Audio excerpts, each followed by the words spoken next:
So we're going to do a little math here. Let's say you want to calculate the number needed to harm, okay? And you are given an incidence rate for an affected group and a non-affected group. The first thing you need to do is you need to calculate the attributable risk. Okay, the attributable risk. This is also known as the absolute risk increase. So this is going to be the increase in risk for the affected group versus the non-affected group, or exposed versus non-exposed. Okay, you're going to look for the difference between the two groups. Once you get the difference between those two groups, then you're going to get the inverse of that. And the inverse of that is going to give you the number needed to harm. So let's put some numbers to that. Let's say, for instance, you have an exposed group which has an incidence of 20 cases per 1,000 patient years. Okay. And then you have a non-exposed group which has, let's say, 10 cases per 1,000 patient years. In that instance, the difference between the two, or the absolute risk increase, would be 10 over 1,000 patient years. When you do the math to that, 10 divided by 1,000 is going to give you how much? It's going to give you 0.01. Then you're going to get the inverse to that. So 1 divided by 0.01, and you're going to get 100. So 100 patients need to be exposed in order for one person to be harmed within that group of 100. That's the number needed to harm. The number needed to treat would be the same idea, except now you have a benefit that's happening, and it's usually going to be an exposure to a treatment or an intervention.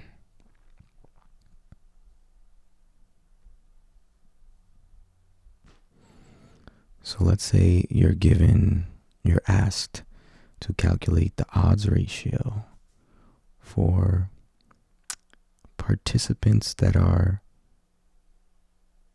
on intensive compared to moderate statin therapy. And you want the odds ratio for major cardiovascular events. Okay?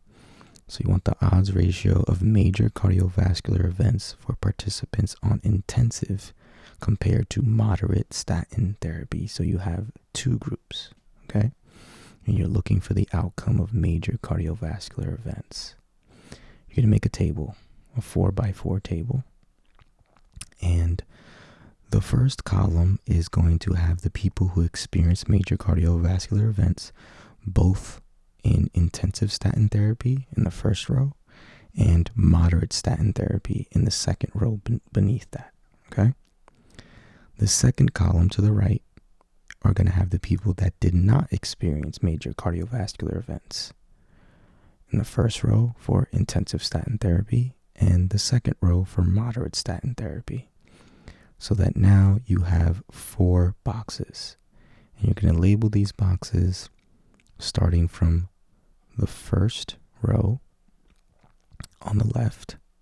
You're going to have A, then to the right of that you're going to have B. Then the second row is going to be C, followed by D. So that second row was for moderate statin therapy, and that first row with A and B was for intensive statin therapy. The A and C correspond to the people who experienced the major cardiovascular events, and the second column, B and D, are for people that did not experience major cardiovascular events. To calculate the odds ratio, you are going to follow the formula where you draw an X through these 4 boxes. So it's going to be A times D divided by B times C. This number is your odds ratio for experiencing major cardiovascular events in an intensive statin therapy compared to moderate statin therapy.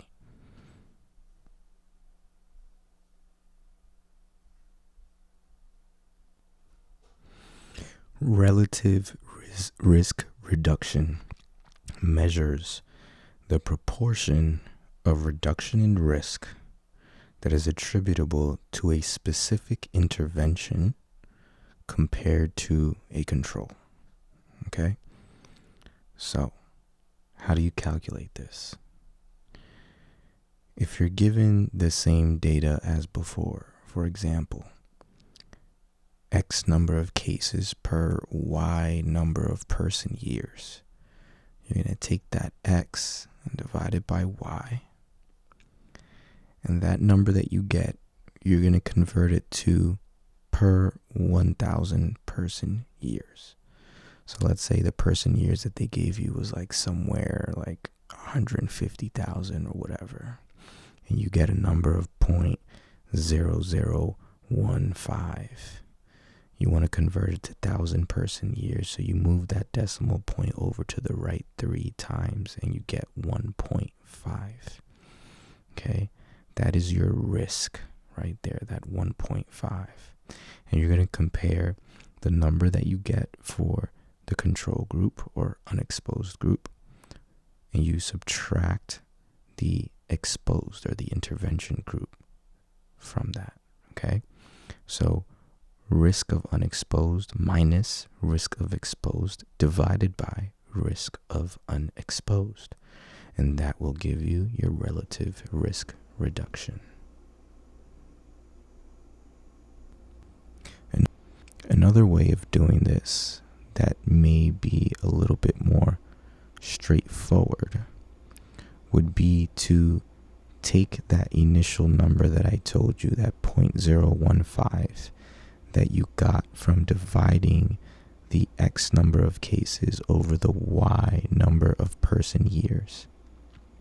And you're going to take the number of the exposed group divided by or over the unexposed group.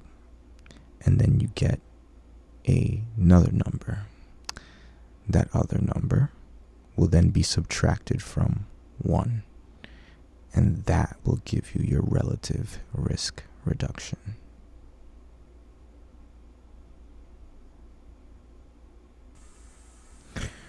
Renal cell carcinoma may not present obviously.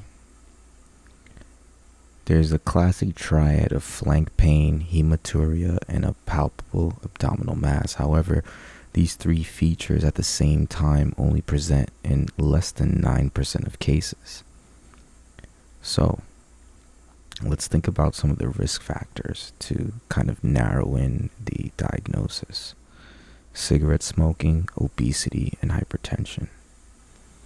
So let's say you have somebody who comes in who's a cigarette smoker, 30, 40, 20 pack years.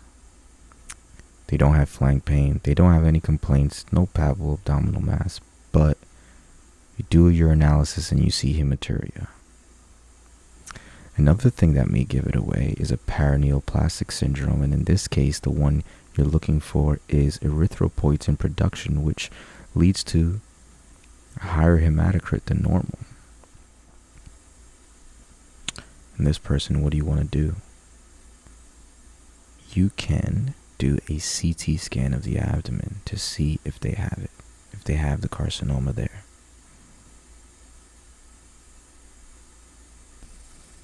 Nephrectomy will be curative.